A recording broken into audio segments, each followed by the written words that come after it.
All right, everybody, we are back again. Hello. All right, this time we're going to talk about women fighters in history or mythology or any of that kind of stuff.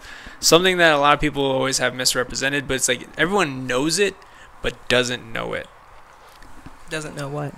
That women fighters are like incredible fighters. Like it's documented in history. It's always marked somewhere that women are amazing fighters, and you see it a lot of the times in not American culture. American culture, they try to make women look like they're weak or they need to be saved all the time. But in other places, other cultures, even in history books, women are not helpless, not even close. Have you heard anything like that? I think so, but I don't know. Okay, so we'll start off kind of like something that people probably have seen a little bit more on, because especially with Netflix happening, you can see Japanese animations. A lot of the times the strongest characters are women. You'll see a tiny little woman carrying around like a massive hammer that's like the size of a truck. Like it weighs like nothing. In a cartoon show, though? Yes. So wait, where are we going with this discussion? You're just saying that women are good fighters? Yes. Pretty much it's like this is the reason why they do that in the over exaggeration, and they always over exaggerate what has happened or what they know. Like a lot of old martial arts were actually developed by women. It was to help them fight bigger and stronger people and easily defeat them quickly, and multiple people, like even Wing Chun, if you look that up. Also, when you think about like Amazons, they're really big women that were known for fighting. Even when you think about Haiti and their independence, a lot of the battles that originated were because women were tired of being messed with, tortured, and raped and whatnot. They are the ones that started the fight. They're the ones that were the most brutal fighters. Even across like all of the Americas, when there was the taking over, is the women were the brutal fighters. They would not let up. It's like even in nature itself, if you look. Who would want to mess with a bear, a male bear versus a female bear? You're like, oh, okay, I'll mess with the female bear. But it's like, then you add in cubs. All right, who you want to mess with? You want to mess with the male bear or the lady bear with the cubs? You're going to be like, I don't want to mess with the cubs or her because she's going to destroy me. Like, even animals in the animal kingdom know you don't mess with the cubs because the mother will fight to the death. Like, they don't fight to get injured. Like, they will literally fight till they die. They are ruthless. Like, they have it in them to fight and protect. It is an innate feature that they have, but a lot of times like we try to weaken women and make it feel like they're helpless. You mean like through media and stuff? You mean like the stories that we put out, or the narrative I guess you put out is to make women seem like they're weaker than they really are? Well, I think that's changing a lot now. It is, but definitely, obviously, in the past, a few hundred years for sure. But that's changing now, definitely. And I guess we're just putting our 2 cents in about this subject.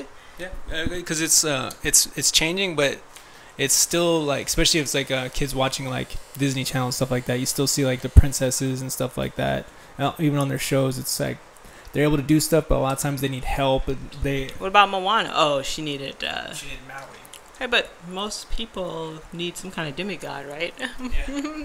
Because like, Moana was like more of a newer style one where she didn't need as much help, but she still needed help. And she did help him. But like when you look at some of the older ones, like Sleeping Beauty or Snow White or whatever, it's like they had to be helped. She had to be saved.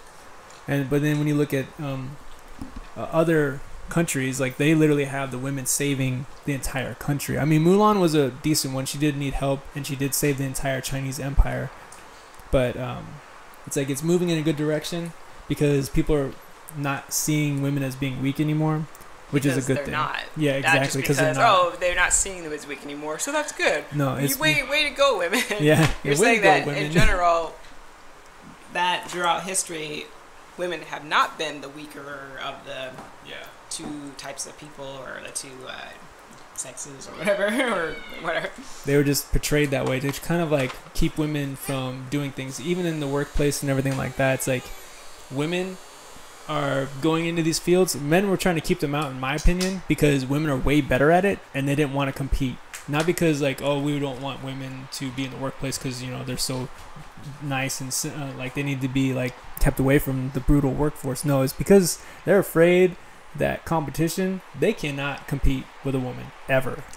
You think that's why for the longest time they didn't allow women in the military? Because they let them in, they would probably rule the military, and the military would probably shape the fuck up. And that's what's happening. If you look, a lot of the newer generals that are coming up, all women. And they've been changing things for the better. Like, they make a lot of new rulings, and like they protect their people more. They actually care about their people. There's more things about teamwork. It's no longer like who can beat their chest the hardest, who can grunt the loudest, and who can run the fastest. It's more like how can we help each other to accomplish the goals. And that's how the world is changing. It's when allowing women into the workplace and allowing them to be who they are, not like trying to suppress them all the time. Anything you'd like to add on that one? No. Okay, that one wraps it up. It's a little bit of a quick one. Yeah, it's a quick one. More about it. No, it's something that people should just kind of like think about. Kind of a short one, just to kind of like get the brain working. Because some people don't know that women are that strong. But even if you like look at your mother, a lot of times like you see a strong person, but you don't even really think about it because constantly you're reinforcing this idea that women are not strong, they're not smart, they're not anything. At least that's how I grew up. That's how you grew up? Yeah, and that's what they teach you in the school system. And that's what's I guess I was homeschooled, so I'm kind of like, really? Is this how it is? I don't know, whatever. But just we're not playing down saying one person is better than another, or men are worthless and women are worth a lot. So we're just saying that, I think we're just saying that there's a need for balance, that's for sure.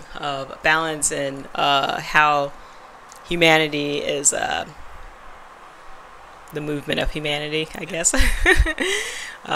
Which everyone knows this, I think, but I guess it's nice to say a few things about it. I don't think people notice this really that much because they always say like the man is the rock and the woman supports her or whatever. I think it's actually the other way around. Things work out quite a bit better if the men support the women and the women are the ones that stand strong, because they are so much more capable. Like when you see a man that's accomplishing a lot of things, a lot of times it's like he has a whole field of support, but a woman can accomplish all the same things plus more without any support. Is that the real reason why you don't see very many single fathers? You always see single mothers. Single fathers, they just don't want to do it. Can they not have the capabilities of doing it? I've met single fathers before, and they pretty much like they can't handle anything. They like if they do work, they only work and then come home and that's it. I see the single mothers will be like they'll be working, and they'll be doing the school, or they'll trying to figure out a trade, or they'll be like figuring out little side hustles. Like they don't do just nothing. They're not like, oh, I'm a stay-at-home dad, or I'm a single dad, I'm gonna work and like this is it, this is what I got until my kid gets older. No, they actually work hard and continue to move forward even when they have quote unquote the world against them. And it's a pretty amazing thing when you actually think about that. So basically what you're saying is men pretty much do things just so that they can yes. get some hanky-panky. What? That was really off the subject. That actually goes into another thing. But yeah, pretty much men would live in a cardboard box and eat literally just grass if women would be willing to sleep with them with that stuff. But the reason why men like fancy cars and having lots of money and stuff like that is because women like it. Not because they like it. I mean, some of them kind of like it, but overall, it's, for the most part, is because they know women like it. And that's pretty much the extent of it. I think I said the other day, I was like, so men only work for two things, for money, power, and some hanky-panky. So that's three things. But then you said that actually that's all just for the hanky-panky. Yeah, because like, what do you need the money for? Oh, so you can buy stuff that impresses women. And what do you need power for? Oh, because it impresses women. Because you're not like, hey, I'm really powerful, so this guy likes me or he respects me. No, you don't care about that. It's always like, I'm trying to get women to respect me. And I want women to appreciate me, and I want women to like me. And why? Because you're trying to sleep with them. And that's pretty much the extent of it. Surely there's more to it than that. Absolutely not. Coming from a guy, there's nothing more to it. Other guys will say, no, but they're lying to you. And that pretty much wraps that one up. Anything you'd like to add before we go? No. All right.